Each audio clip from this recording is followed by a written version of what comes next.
Aleluia. Glórias a Deus. Quero saudar os irmãos e as irmãs com a paz do nosso Senhor Jesus Cristo. Amém. Estamos mais uma vez reunidos na casa do Senhor para aprender mais um tiquinho dele, aprender um pouquinho mais do como nós nos relacionarmos com o Senhor. O tema desse primeiro horário é o tema da oração. Nós temos dentro desse tema de oração algumas divisões que nós já passamos. Nós falamos sobre o lugar de oração, o propósito de oração. Esse tema que, se o Senhor assim permitir, estarei finalizando hoje, é o padrão de oração, padrão do Pai Nosso. E se Deus assim permitir, semana que vem nós estaremos começando com a prática de oração. Então, por ser teoricamente o último, eu vou fazer um breve resumo desse padrão da oração. Nós começamos alguns domingos atrás falando que, apesar dos milagres que Jesus Cristo executava na presença dos seus discípulos, aqueles homens vão a Ele não pedindo para aprender como fazer os milagres, mas aprendendo a orar. E o Senhor recebe aquela petição dos seus discípulos inicialmente, em Mateus capítulo 6, versos 5 a 9, nós não vamos ler, nós já lemos, que Ele fala sobre o cuidado que você deve ter de como não orar. Ele inicia falando sobre os fariseus, os escribas, os hipócritas, pessoas que faziam suas orações, mas no sentido de receber da parte de homens louvores e honra. É uma coisa que nós não podemos ter e fazer dentro da obra do Senhor, é buscar fazer as coisas espirituais buscando receber aqui na terra. Buscar receber, que a pessoa te bata no ombro e fala assim: olha, parabéns, você é demais. Não. Falamos também na introdução do Pai Nosso, que seria o início da oração. O Senhor ele vem mudando um conceito que havia dentro do conceito judaico, que era um Deus distante em que você não poderia ter contato com Ele. Era um Deus que era intermediado apenas através de figuras de homens extremamente santificados, com vestes santas, com lugares santos, em que nem todas as pessoas poderiam entrar, e sempre através de um sacrifício de um animal, como que levando os pecados daquele povo ou daquela nação. E aí o Senhor inicia a oração do Pai Nosso chamando Deus de Pai. E as pessoas elas ficam extremamente escandalizadas porque não havia esse conceito. O Senhor ele vem trazendo exatamente o conceito de que estava acontecendo uma mudança. A mudança de que Deus ele começava a ser acessível através da figura do Filho. Pai Nosso. E aí ele entra depois do Pai Nosso falando que estais nos céus. Nós temos que entender que esse Deus que ele é chamado de Pai e ele é o nosso Pai, ele é um ser que vive em outro ambiente, em outro lugar, e ele é grande o suficiente para não caber no universo e em tudo que foi criado. Mas independente disso, nós falamos que esse Deus ele quer sim se relacionar comigo e com você. Como há essa quebra dessa barreira, nós temos o acesso a Deus através do seu Filho amado, e é uma demonstração grande de amor de Deus a nós. E aí nós falamos até daquela musiquinha, né, que tu és soberano sobre a terra, sobre os céus, tu és Senhor absoluto. Tudo que existe acontece, tu sabes muito bem, tu és tremendo. E apesar de toda essa glória que tens, tu te importas comigo também. É uma coisa linda e maravilhosa. Nós vivemos num conceito, num contexto em que as pessoas elas não se preocupam. Conforme você vai crescendo, seja culturalmente, seja financeiramente, seja socialmente, as pessoas elas param de se preocupar com os níveis mais baixos. Essa semana nós pudemos viver alguma coisa muito interessante. Nós temos acompanhado o pastor Ayrton, que é o pastor lá de Taguatinga, da igreja ICCR, Igreja Cristã da Confissão Reformada. É um pastor que tem sido um alicerce para mim, e ele está com uma dificuldade porque ele está querendo implantar uma faculdade evangélica e simplesmente a faculdade ela não anda. Eles não deixam liberar uma série de coisas, uma série de procedimentos que eles estão cortando, retardando, e a gente sabe muito bem que grande parte disso é retardação política através de algumas palestras que eles deram. E essa semana, eu conversando com o presbítero Sebastião, ele entrou em contato com os senadores, com os deputados, ele tem alguns contatos, e essa semana foi marcada a reunião na sexta-feira, no meio do recesso parlamentar, e o senador falou, não, atende ele. E aí quem atender era o assessor não pôde, atendeu outra pessoa, eles entraram para falar, e o homem olhou para ele e falou assim, você é pastor, né? Porque eu sou pastor também. E aí houve um entrosamento muito bom ali que eles estiveram falando, e aí esse caso vai passar do senador para o próprio ministro da Educação. Então a gente vê aqui a ação de Deus. Mas normalmente as pessoas em alto grau não se preocupam com os menores.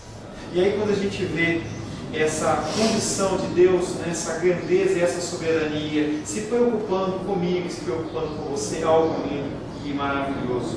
Santificado seja o teu nome. Não importando quão intimamente Deus nos convida a nos aproximarmos dele, ainda há uma separação infinita. Deus é aquele que está nos céus e nós estamos na terra.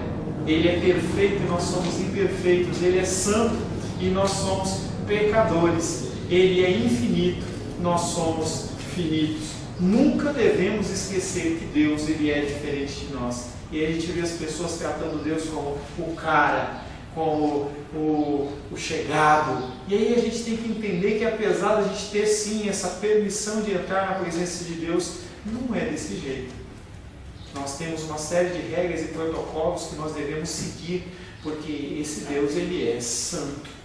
Toda a nossa adoração, tudo que nós oferecemos a Ele, não pode ser uma adoração no sentido do jeito que você quer oferecer, e sim como Ele quer ser recebido. Porque nós, como seres humanos, nós achamos que nós podemos oferecer qualquer coisa, e não funciona dessa maneira. Nós temos a história de Nadab e Abiú, lá em Levíticos, capítulo 10, versos de 1 a 3, em que conta que aqueles homens olharam o pai fazendo, entendeu? O pai era comissionado para queimar incenso na presença do Senhor, e aqueles homens, não, quem vai queimar agora sou eu, não é eu, então vamos nós dois. Foram lá e pegaram os incensários, eles foram queimar incenso na presença de Deus, algo que o Senhor não tinha autorizado. E naquele momento o Senhor tirou a vida daqueles homens. Pode ser algo aos seus olhos, ao teu pensamento, como algo extremamente duro e rígido, mas na verdade Deus ele está nos estabelecendo um padrão de que Ele é santo. E Ele exige, entendeu, que Ele seja tratado como santo. Ele não é o cara, Ele não é o homem lá de cima, Ele é Deus. Nós temos que ter reverência. E aí a gente olha para o que as pessoas têm oferecido a esse Deus e nós ficamos chocados. Quando você começa a olhar o que as pessoas oferecem a Deus pela internet, você olha e fala assim, as pessoas não têm o mínimo temor e tremor. Quando Jesus Cristo ele se apresentava perante as pessoas e ao vir algum endemoniados, eles caíam no chão e falavam assim, o que você vem fazer aqui? Rei, Senhor, não vem me atormentar agora. Eles reconheciam o próprio Satanás, ele teme, treme, e as pessoas elas não temem nem tremem, elas fazem o que querem. Vi há um tempo atrás uma igreja fazendo um batismo, que é algo especial, uma coisa realmente, é um sacramento, um dos sacramentos da igreja cristã, e aqueles homens decidiram fazer o batismo dentro de um tobogã, e aí tinha aquele tobogã que você sobe assim, e aí as pessoas elas vinham escorregando de biquíni, de maiô, e caía dentro de uma piscina de água, e o cara gritava, está batizado! E você fica olhando assim, o ser humano é tão criativo, mas parece que ele não tem senso nenhum. Algo que é santo, as pessoas elas não se preocupam. Já vi igrejas que substituíram o pão e o vinho por hambúrguer e Coca-Cola. Pastor, verdade. Você olha que as pessoas elas não têm reverência. Elas olham para esse Deus santo e acham que é um qualquer. E o Senhor ele nos convida, Ele nos exige que Ele seja considerado como santo. Venha o teu reino. Venha o teu reino fala do tema central das Escrituras. As Escrituras elas vêm falando sobre o reino de Deus.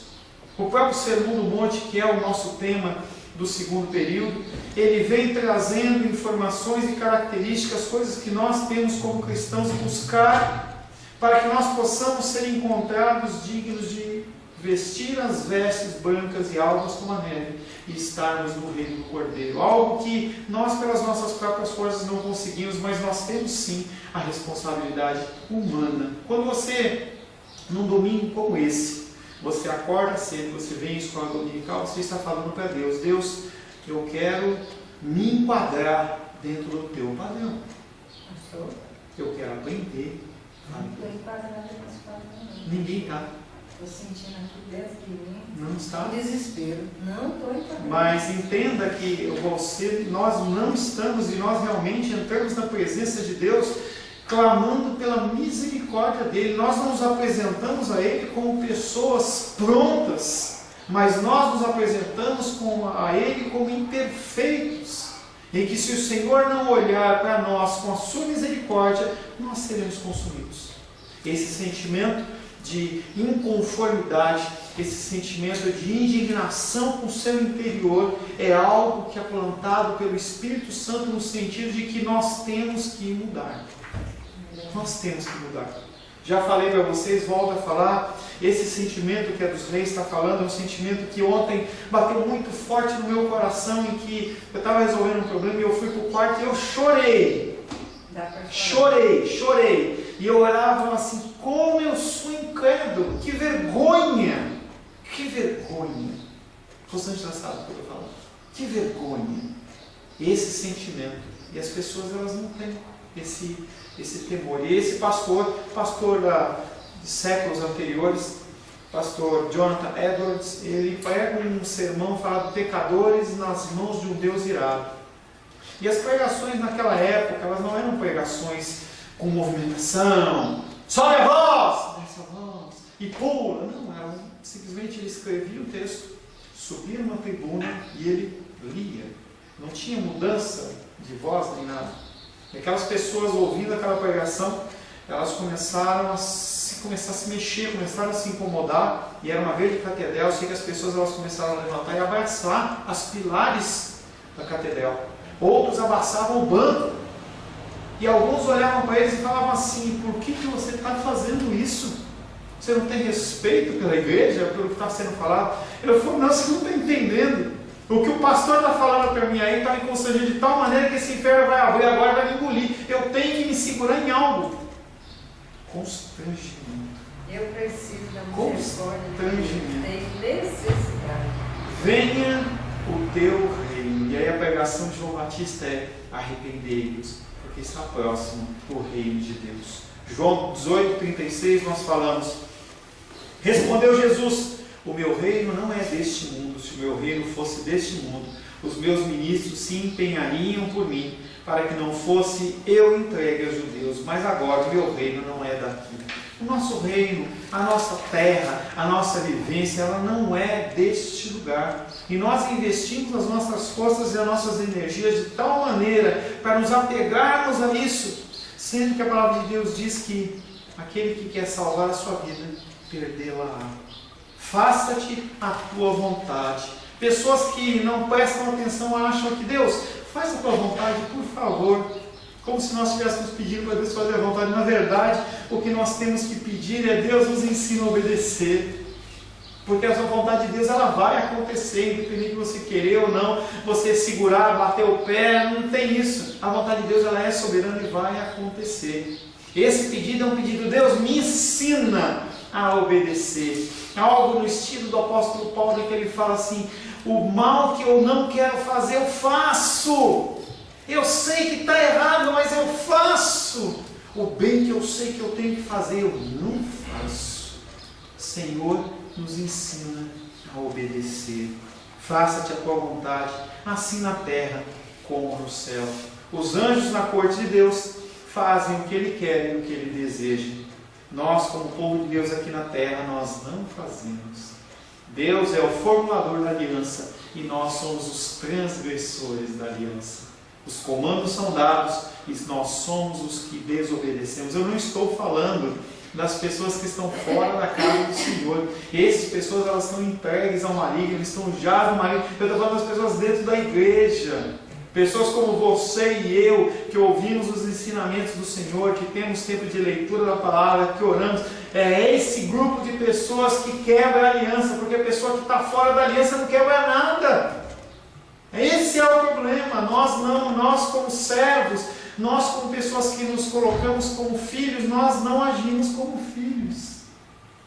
Se fosse possível, Deus não teria dado as ordens dele, né? Se não fosse possível não cumprir. E por que nós não cumprimos? Porque nós somos rebeldes. Tem que ser uma indignação contra nós mesmos, dia após dia, dizendo: eu não quero isso, eu quero isso. Mas a luta é essa, é uma luta, uma militação, uma guerra entre a nossa carne e o nosso espírito. Porque nós sabemos o que é errado e o que é certo, nós temos esse entendimento. É algo que o ser humano recebeu lá no pecado original de Adão e Eva. Nós sabemos o que é certo e o que é errado. Nós temos um conceito de moral dentro do nosso coração. Se você não tem um conceito cristão ou religioso da palavra, nós temos o conceito do que é moral. Nós não precisamos que alguém fale que nós não podemos matar alguém, ou nós não podemos maltratar alguém. Nós sabemos que está errado, é moral. É embutido no teu coração. Da mesma maneira que você vai e compra um carro na concessionária, vem com 4 pneus e um motor, e você não precisa perguntar, dentro do ser humano vem o conceito de moral, e nós temos que agir de uma forma correta. Deus, Ele quer que nós o honremos através da obediência, não rituais. Rituais, eles não levam a nada. Pastor, quem não sente isso? De vez em quando você se sente, eu mesma, euzinha aqui. Quem nunca sentiu isso? Solta, leve, solta, dizendo: eu, Maria dos Reis, gosto disso, gosto daquilo, esquecendo que tem um lá em cima que é o meu dominador, que eu posso até gostar, mas eu tenho que analisar se aquilo realmente, essa Mariazinha que eu estou dizendo é isso, é aquilo, se ela não está no rumo errado, não é? Mas esse é o caminhar cristão, é você colocar na presença do Senhor cada situação. E se você não coloca as pequenas coisas, as coisas grandes você não coloca. Se você coloca só as grandes coisas, você está dizendo para Deus que você não precisa dele nas pequenas coisas. Continua sendo pecado. O Senhor, Ele espera que nós estabeleçamos um relacionamento tal com Ele que nós realmente venhamos a depender dele completamente. Pão nosso de cada dia nos dai hoje. Ele fala de uma provisão. Ele fala que dentro desse contexto todo, o Senhor, Ele nos provê. Ele nos provê do que é essencial. E hoje o grande problema da sociedade é que ela não busca o essencial. Nós buscamos o excelente no sentido do melhor, do melhor, do melhor, do melhor, do melhor. E às vezes a gente pode ser satisfeito com tão pouco. E aí quando você volta,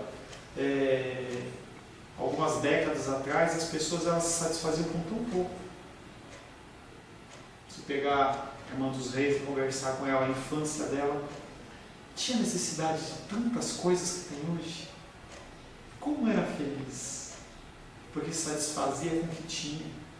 E o Senhor, Ele promete essa provisão essencial. Ele, muitas vezes, Ele nos concede os nossos caprichos. Algumas coisas que não são extremamente necessárias, mas Ele graciosamente nos dá. Mas não é obrigação. Não é no sentido de que Ele não tem uma obrigação de nos conceder. Na verdade, Ele não tem obrigação de nos conceder nada. Mas Ele nos promete, através da Sua palavra, que Ele não permite que o essencial nos falte. Mas o que a sociedade procura hoje é o extraordinário. Um outro perigo ainda dentro desse pão nosso que cada dia nos dá hoje, é você achar que as coisas que você granjeia pelas suas mãos, pelas suas forças. E na época nós contamos a história de Nabucodonosor, que era um homem que ele se perdeu nesse contexto. Ele achou que estava conquistando por causa dele. Nós, seres humanos, temos isso. Nós achamos que por causa do nosso estudo, por causa da nossa força, aposentados. As pessoas acham que, muitas vezes, acham que não precisam do Senhor. Não agradecem, porque aquilo é como se fosse uma coisa garantida. E nós que temos aqui, nós vivemos, por exemplo, o plano Collor, em que numa sexta-feira as pessoas estavam confiantes, como a palavra de Deus diz, né, que o homem ele estava no seu celeiro e falou assim, agora eu estou com uma vida regalada, eu vou viver uma boa. E aí, negócio lá da Rede Globo, lá, notícia extraordinária. As poupanças, as contas correntes estão todas congeladas. O povo ficou apavorado. Pessoas se mataram porque não tinham mais acesso àquele dinheiro. Nada do que nós temos, ele é vitalício. Nós dependemos do Senhor. Por isso que não é o tema, mas quando você se coloca numa posição e fala assim, Senhor, eu não vou entregar meu dízimo, não vou entregar minha oferta, você está falando para Deus, Deus, eu não preciso do seu controle. Ou, Deus, se eu fizer isso, vai faltar, eu não confio no Senhor. É muito sério. É muito sério. Perdoa as nossas dívidas, assim como nós temos perdoado aos nossos devedores. E cada passo que a gente dá nessa oração, parece que a pancada é mais forte. Perdoa as nossas dívidas, assim como nós temos perdoado aos nossos devedores. Fala em que nós temos que disseminar, nós temos que divulgar essa graça, pois de graça nós recebemos. Ele fala sobre pedido de perdão, sobre liberação do perdão, e a gente vê dentro da igreja pessoas com os corações amargurados, com problemas não resolvidos do passado, e se realmente houvesse como é que é quando o cara morre na igreja católica, vai para o purgatório, se houvesse um purgatório, a pessoa ia passar lá alguns anos, entendeu? Até que aquilo pudesse ser livre, porque as pessoas elas carregam fardos de mágoas e tristezas do passado e elas não liberam perdão. Não liberam. Se fixam a problemas ínfimos que deixam de falar com seus familiares por anos, simplesmente porque há uma mágoa, há uma tristeza, há algo que aconteceu no passado e que a pessoa não consegue soltar. E a palavra de Deus é bem clara: perdoa, Senhor, as nossas dívidas, assim como nós perdoamos os nossos devedores. É uma parte do Pai Nosso muito séria. É como se você estivesse falando para Deus assim: Deus, se eu não perdoar, me joga no inferno. Graças a Deus que o Senhor ele não é condicionado a mim e a você, porque se Ele fosse, não sobraria uma alma viva. O inferno estaria lotado e o céu estaria vazio. O Senhor ele não depende de mim e de você, mas Ele nos exorta que nós temos que agir com graça e com misericórdia na vida das pessoas. E aí, nessa medida, dentro da sua provisão financeira, dentro do que você tem, como que você age em relação às pessoas? O Senhor ele tem sido bom com você. O Senhor tem sido gracioso com você. E por que você não estende isso para outras vidas? Por que não? Eu converso bastante com a Edmê, a gente se encontra semanalmente, e ela tem um amorzão enorme pelos bichinhos. Eu sempre falo com ela, é bíblico a gente cuidar dos bichinhos e da natureza. Mas o que nós temos feito pelo ser humano? Pelos que são criados à imagem e semelhança do Senhor. Será que a gente dá atenção a eles? Será que a gente pelo menos ora por eles?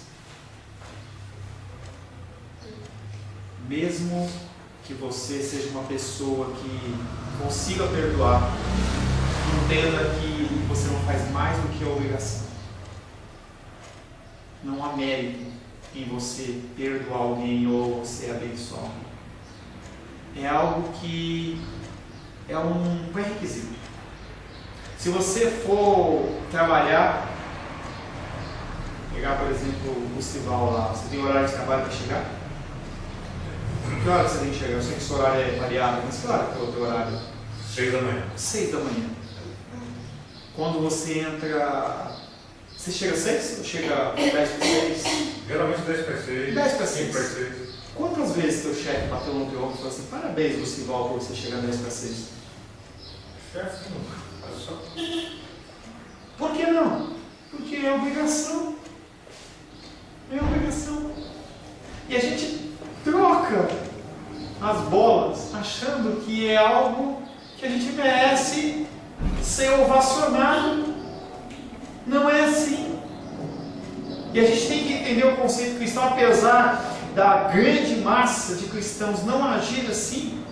Você não agindo assim, você não é melhor. Você faz o essencial. Você faz o básico. Abre Lucas 17:10. Nós já lemos, mas eu quero pedir para você abrir. Ok? Lucas 17:10. Lucas 17:10.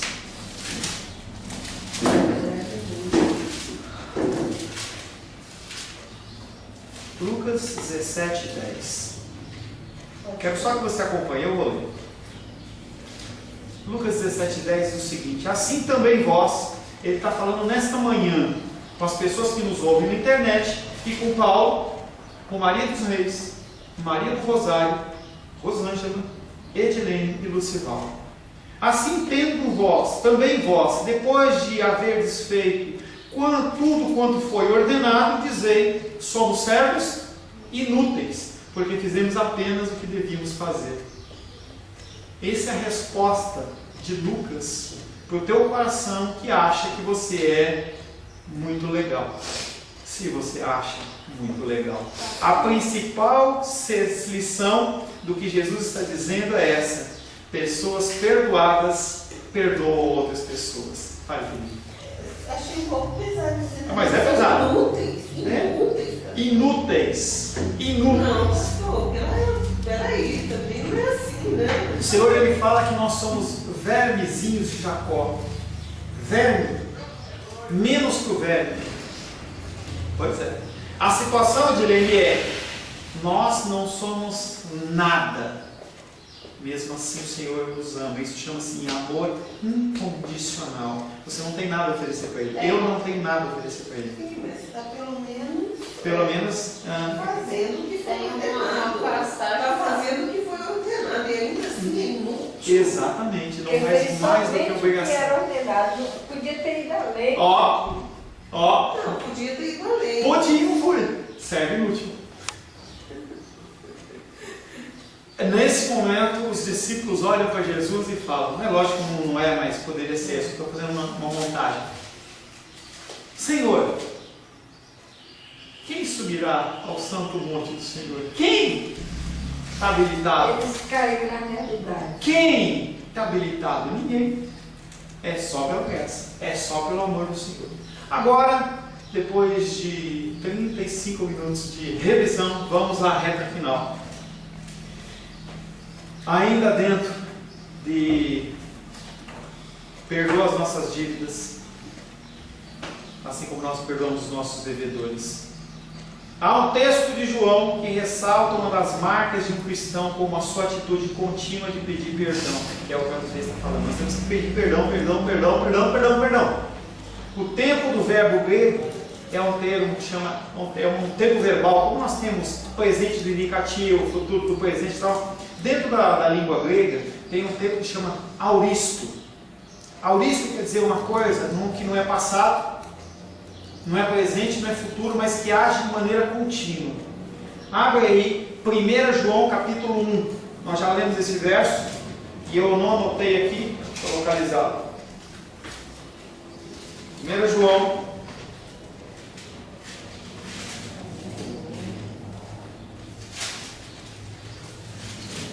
só localizar esse verso aqui. 1 João 1. Capítulo 1. Deixa eu só achar o verso, porque eu não marquei o versículo.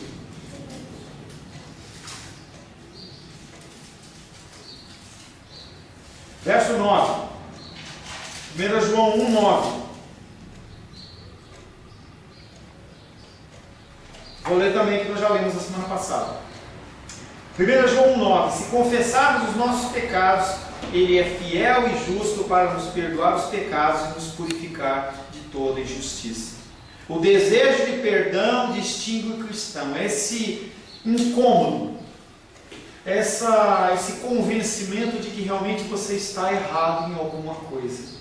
O desejo de perdão, ele distingue o cristão do não cristão, daquele que vive no mundo ou daquele que está dentro da igreja e que ainda não está convertido. O incrédulo, o que ele faz quando ele está diante de algo que ele considera errado? Ele racionaliza. O que é racionalizar? É você dar uma justificativa. Você começa a falar, e aí alguém fala que você está errado, você fala, não, mas é por causa disso. Você roubou? Não, mas é por causa que o meu filho está com fome. Ah, mas você fez isso? Não, mas é por causa daquilo. Você chegou atrasado, você fez isso errado? Não, mas é por isso. É uma racionalização. A pessoa não simplesmente volta para si e fala, eu estou errado. Eu estou errado. O incrédulo racionaliza o seu pecado, mas o cristão, ele é sensível à sua indignidade, à sua inutilidade. A Edilene vai ficar com isso na cabeça há muito tempo, hein? Bom, eu vou, pastor. Amém. Fica mesmo. Me convenceu. Se converte. Eu não tenho que te convencer nada. Converte o seu Espírito Santo. A confissão toma uma parte significativa do seu tempo de oração. Uma pessoa que ela é realmente cristã, ela não entra na presença do Senhor, ô Senhor, me dá isso, me dá aquilo. Ela começa olhando para o seu interior e aí você perde muito tempo. Quando você começa a observar o grau de erro, de pecaminosidade na qual você vive. Pessoalmente, eu acho amedrontador pedir a Deus que nos perdoe na medida em que nós perdoamos. Não deve ser. Olha para Deus e fala assim, ó Deus, você só me perdoa na medida que eu perdoo. Gente, que medo. Mas o Senhor, Ele fala para a gente fazer isso. Mas você tem que perdoar totalmente, porque senão... Ontem eu estava vendo um vídeo na internet, e eu vou, apesar do tempo do primeiro horário estar encerrando, eu vou dar uma avançada porque eu quero acabar isso. Tá? Nem que depois a gente saia mais cedo. Um rapaz, ele estava fazendo um pulo daqueles malucos, né? Daquelas cordas nas pontes lá, bungee jump. E aí ele ficou acho que uns 5 minutos ensaiando, ia, voltava, porque ele não tinha coragem de pular, até que ele chegou e pulou. E o Senhor, Ele fala, cuidado com o que você pede, saiba o que você pede. Porque quando você fala para Deus, e se Deus der realmente a justiça que você merece, o que vai acontecer? Eu não estou falando para você abolir isso da oração do Pai Nosso, estou falando para você ler com sabedoria e com muito zelo. Não é algo, a oração do Pai Nosso não é algo para você fazer como se você estivesse tomando um cafezinho, ou se você estivesse lendo um periódico, um jornal. Não, você tem que olhar as coisas que estão ali, as músicas que são cantadas. Cuidado com o que você está falando, porque as músicas que são cantadas são declarações que você está fazendo. E da mesma maneira que você, perante um delegado, não vai fazer uma confissão pública ali, sem saber do que é. Não, você tem que dizer, se o cara ouviu falar um negócio desse, experimenta num clima que está lá em Paris, por exemplo, vai lá em Paris e fala assim, eu estou com uma bomba aqui, o que acontece com você? Cuidado. As declarações que são cristãs, que estão na palavra de Deus, elas têm que ser feitas com muita ordem, muito zelo e muita decência. Se Deus ele me perdoasse na exata proporção que eu perdoo as pessoas, que problema, hein? Já estava consumida. O mandamento de perdoar os outros como fomos perdoados se aplica também à questão de perdoar a si mesmo. E aí não é só um perdão horizontal no sentido do seu próximo. Às vezes você mesmo não se perdoa. Deus ele te perdoou. E você tem tanta arrogância na sua vida, porque o termo é esse, em que você acha que Deus ele te perdoa, mas você não se perdoa. Tem uma história que conta que um pastor, certa vez, não é uma historinha, uma história verdadeira, em que o pastor ele recebeu uma pessoa, uma mulher perturbada, falando, eu tenho pedido perdão a Deus repetidas vezes a respeito de um assunto lá em específico. Tá. E aí? E eu não me sinto perdoado. Mas, querida, na palavra de Deus está dizendo que você vai à presença de Deus, pede perdão em nome de Jesus, tenta não cometer novamente aquele ato, E o Senhor, Ele te perdoa. Você continua cometendo isso? De maneira nenhuma, pastor. Então, eu quero pedir que você vá novamente ao Senhor e peça perdão a Ele. De novo vou fazer isso. De novo você vai fazer isso. Mas dessa vez você vai pedir perdão pela sua arrogância. Porque nós achamos que Deus, Ele não nos perdoa e nós temos que passar por um calvário semelhante ao Cristo. Pessoas fazem isso. Elas ficam com aquele peso no coração tal, sendo que Deus já perdoou. É algo como a cena. Você vai lá, pede perdão, não acontece isso, mas você pede perdão e aí o anjo ouve aquela oração, vai lá no arquivo, procura lá, pô, pera um pouquinho, o que o pastor Paulo cometeu, mas não está aqui. Vai para outro departamento, faz a pesquisa, não, esse já foi perdoado, por isso que não está aí. E nós continuamos presos e amarrados em relação ao perdão. O perdão é um perdão para os outros e é um perdão para você mesmo. As pessoas, elas não se perdoam e vivem uma vida miserável porque elas acham que elas não são dignas e realmente não são. Mas elas ficam buscando outros caminhos e outras formas de arranjar esse perdão que não vão conseguir. E o único caminho é a cruz. E nós temos que ir dia após dia. De novo, pastor, eu vou lá e eu menti de novo. De novo. De novo, e de novo, e de novo, e de novo. O Senhor, Ele nos comissiona a gente ir. E você tem que entender que cada vez que você vai à presença do Senhor, Ele te perdoa. Pastor, mas aí agora bateu forte também. Ai, doeu, ai. O primeiro nível é a admissão da culpa. O segundo nível é a aceitação do humilde perdão. A primeira coisa que tem que fazer é reconhecer que você está errado. E depois aceitar o pedido, o perdão do Senhor. Não nos deixeis cair em tentação, mas livra-nos do mal. A princípio, essa sessão da oração do Pai Nosso parecem duas petições separadas. Parece que ele está pedindo para não deixar cair em tentação e livrar do mal. Mas na verdade não é a mesma coisa. É uma figura de linguagem. A gente acha que os escritores bíblicos, eles são burrões. Mas na verdade, quando você começa a estudar a estrutura gramatical da palavra de Deus, você fica espantado com as figuras de linguagem que aqueles homens incultos, porque eles eram inspirados pelo Espírito Santo, eles escreviam. E nesse contexto, ele está usando uma figura de linguagem que chama paralelismo, que é falar a mesma coisa de formas diferentes para dar ênfase. Pastor, Fale, querido. mas como nós estávamos conversando semana passada, a história de Pedro e de Judas. Pedro negou Jesus 3 vezes, pediu perdão, né? Não, Pedro não pediu perdão. Pedro, ele foi encontrado depois pelo Senhor no mar, lá ele estava pescando, e o Senhor olhou para ele e falou assim para ele: você me ama? E ele fala: sim, Deus, eu gosto de você. Você me ama? Sim, eu gosto de você. Pedro, você me ama?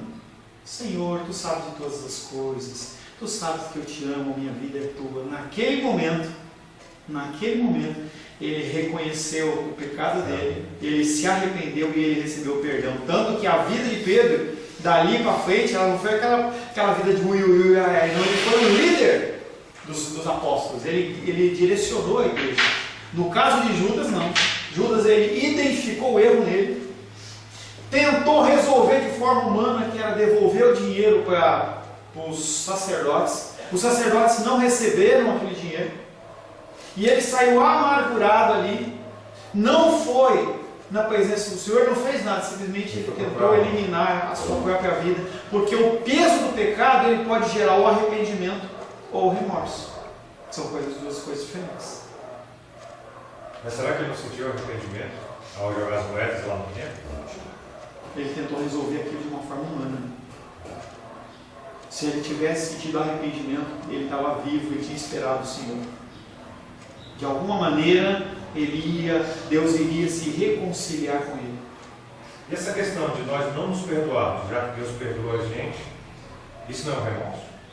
Isso é falta de arrependimento. Ou você achar que você precisa fazer algo mais, algo além do que a palavra está exigindo. Pode ser um remorso.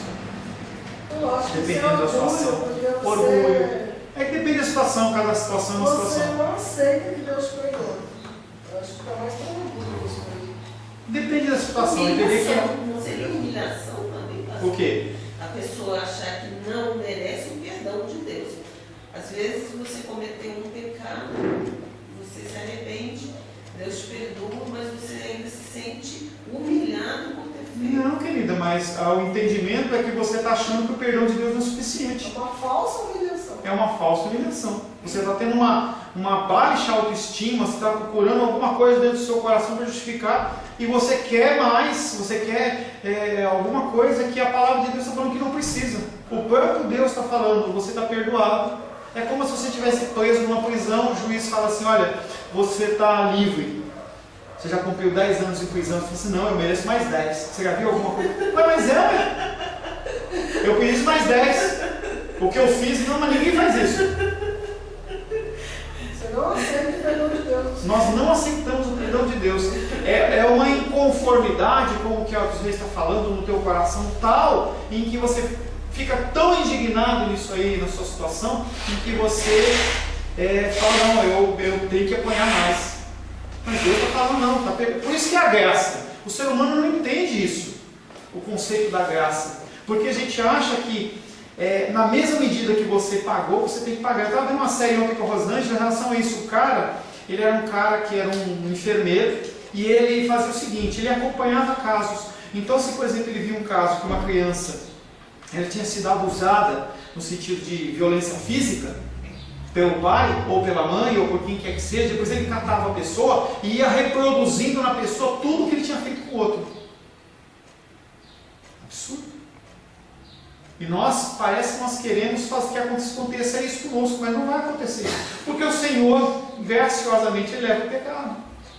Na cruz do Calvário. Eu não vou tratar de problemas pessoais aqui, tá? Depois eu trato lá no gabinete, senão a gente não consegue avançar. Tá? Jesus Cristo está lá, ora para aqueles homens que estavam escarnecendo dele, cuspindo dele, batendo nele, oferecendo vinagre. Ele olha para aqueles homens e fala assim, você vai ver, hein? Você vai ver. Não, perdoa, Senhor, Deus não sabe o que faz. Mas o homem olha aquilo e fala assim, que doideira é essa? Eu estou batendo nele e ele está falando para mim, perdoa? É o conceito de deu um tapa no rosto, dá outra face. São conceitos que a sociedade ocidental tem uma dificuldade enorme. A oriental entende um pouco melhor isso. Não, eu só ia dizer assim, não vou entrar em assunto pessoal não, mas que eu acho que é mais fácil perdoar o próximo do que perdoar a si mesmo. Depende da pessoa, direito. Cada caso é um caso. Cada situação é uma situação. Entendeu? Por isso que a palavra de Deus ela fala de uma maneira muito singular para as pessoas. O aconselhamento bíblico não é algo que é uma cartilha. É algo que o Senhor ele vai dando uma série de informações e você vai tratando. Eu não trato da Edilene da mesma maneira que eu trato do Lucival, que eu trato dos Reis, quem quer que seja, não. São coisas diferentes. E o Senhor ele trata de uma maneira especial. Cada caso é um caso, tem que ser tratado de uma maneira diferente. Não deixeis cair em tentação e livra-nos do mal. Eu quero convidar você a abrir Tiago, capítulo 1, verso 13. Tiago 1, 13. Jesus não estava sugerindo que Deus nos tentará no mal se não fizermos essa súplica. Tiago diz especificamente que Deus não tenta ninguém. Deus pode testar, pode provar, mas Ele nunca tenta. Em especial as pessoas que são salvas com o objetivo de vamos ver até onde esse cara aguenta. Não é esse o objetivo. Tiago 1, 13.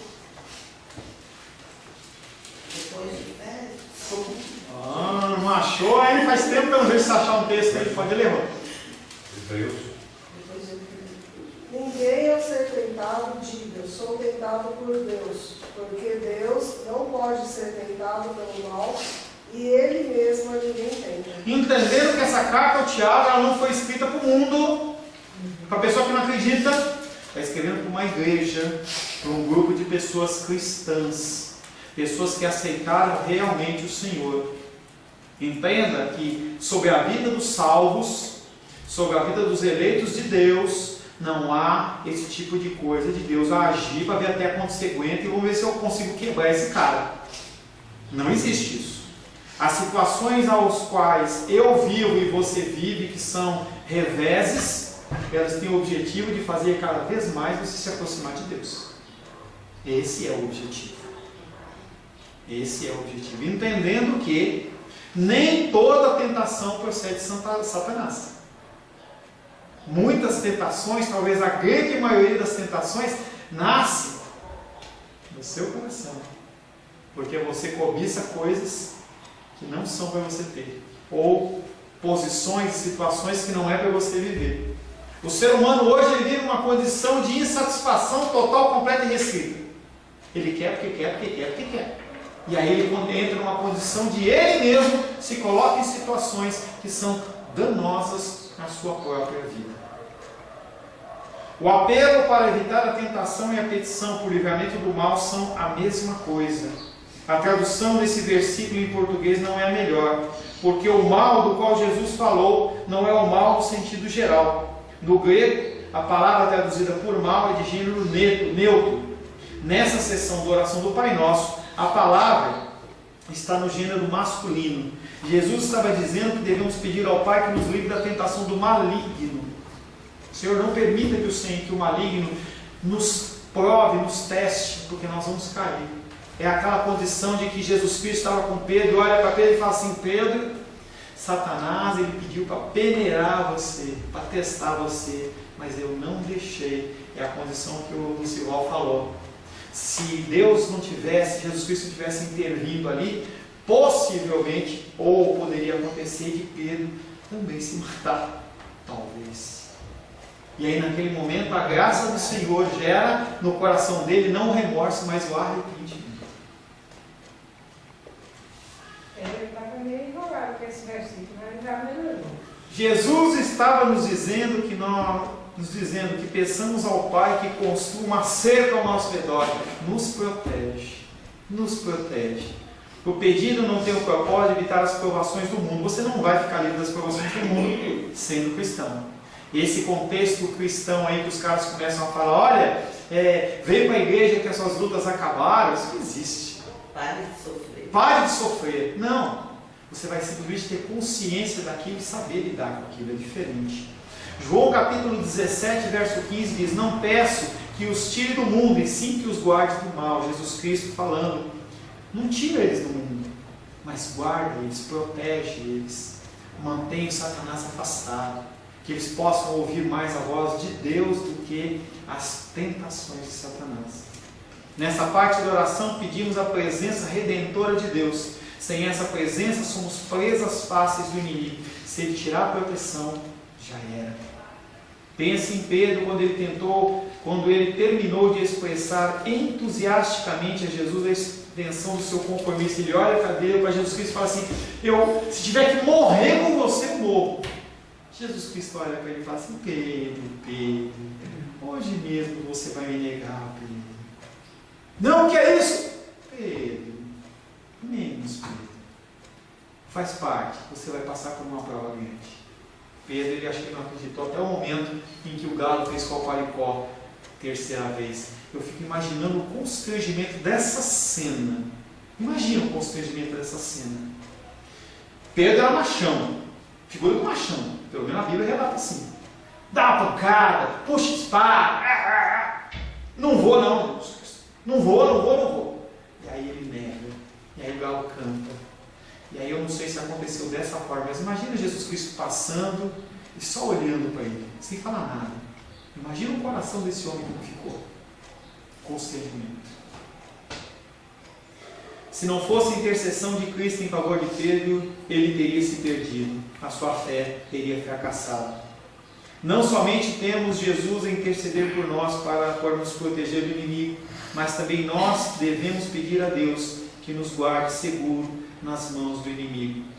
Em 6 petições, Jesus delineou o padrão e as prioridades na vida de oração. Quando você olha a oração do Pai Nosso, é um caminho a ser seguido. Você pode sim fazer a oração do Pai Nosso, não é pecado, pode fazer 10, 500 vezes, não no sentido de fazer uma coisa mecânica e repetitiva, mas faça meditando. Mas entenda que cada partícula do Pai Nosso está dando uma direção para que você possa fazer uma oração que chegue realmente ao trono do Senhor. E aí no final nós temos uma parte que nem todos os escritos originais está essa parte, mas é algo que nós como igreja cristã, nós admitimos como uma coisa que é uma tradição e que não é fora do padrão bíblico, que é pois teu é o reino, o poder e a glória para sempre. Amém. E aí essa finalização, que provavelmente não estava na oração do Pai Nosso original de Jesus, ela vem através da igreja primitiva, mostrando realmente a nossa dependência de Deus. Pois teu é o reino, o poder e a glória para sempre. Amém. Com toda a probabilidade ele não estava no texto original, mas é uma conclusão extremamente apropriada para uma oração linda e maravilhosa como essa. Glórias a Deus. Semana que vem, se o Senhor assim nos permitir, nós vamos estar falando sobre a prática da oração.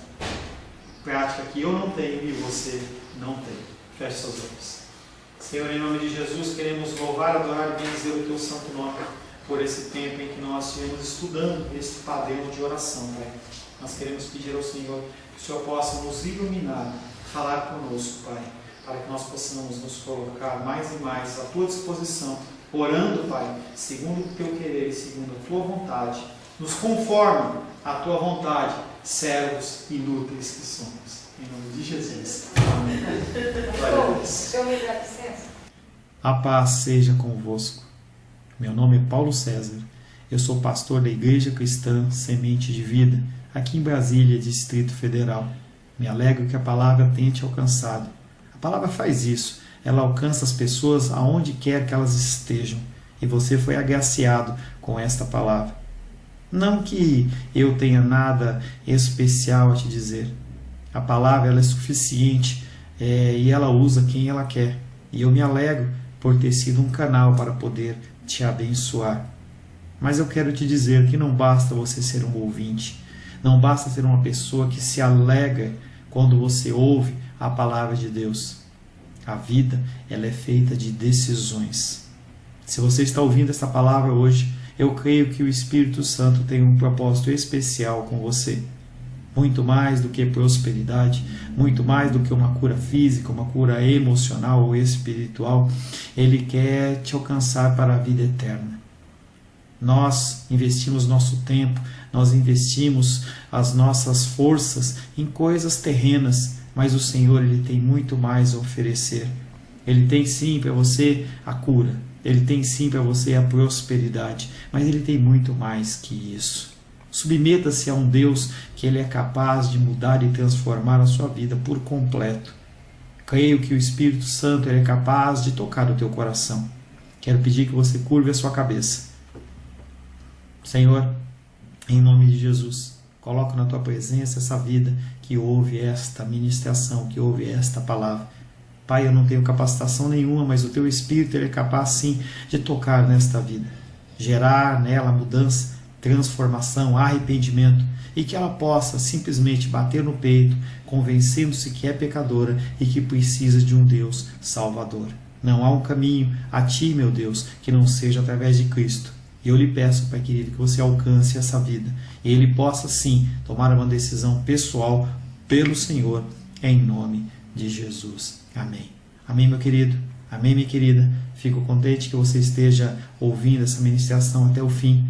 E peço que você não se limite a ouvir os cultos pela internet. Você procure perto da sua casa uma igreja, um lugar que proclame a palavra do Senhor. Eu oro para que o Espírito Santo te direcione nessa busca, porque muita coisa tem sido oferecida que não é o Evangelho.